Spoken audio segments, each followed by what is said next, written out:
السلام عليكم ورحمة الله ومرحبا بكم في فيديو جديد اللي كنتمناه يلقاكم في أحسن الأحوال.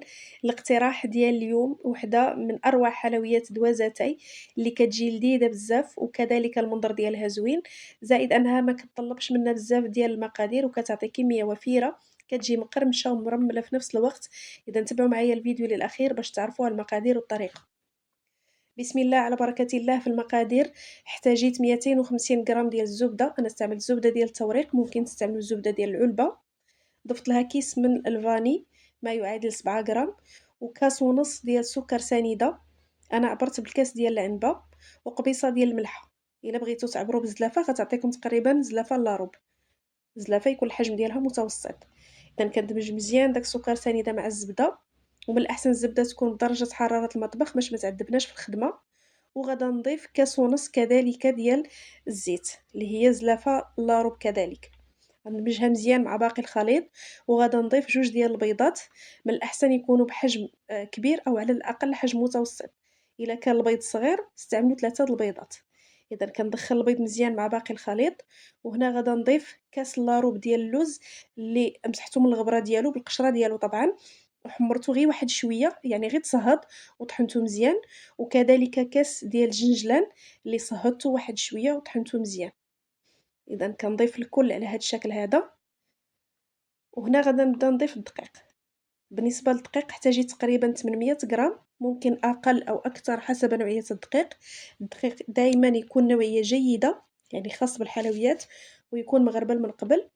وضفت 2 أكياس من خميرة الحلويات، كل كيس من وزن 8 غرام، يعني في المجموع عندي 16 غرام. الدقيق دائمًا كنضيفو بالتدريج للخليط على هاد الشكل هذا باش كنتحكم في القوام ديال العجين. إذا كنستمر حتى كنحصل على عجين اللي يكون رطب متماسك وما يكونش كيلتصق في اليد.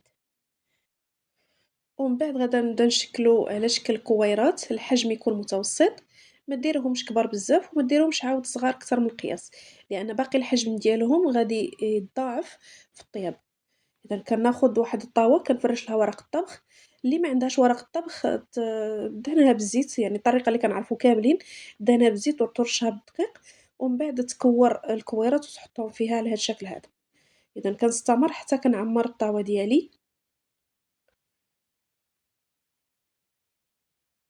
ومن بعد غناخد هاد الطابع هذا ديال الفرفارة، إلا ما توفر لكمش هذا ممكن تستعملوا أي طابع عندكم ماشي ضروري هذا. دايمًا كنقول لكم أنا باش ما كنقضيو، راه ماشي ضروري واحد الطابع معيّن أولا واحد الشكل ديال التزيين معيّن، يعني اللي عندنا في الكوزينة نقضيو به.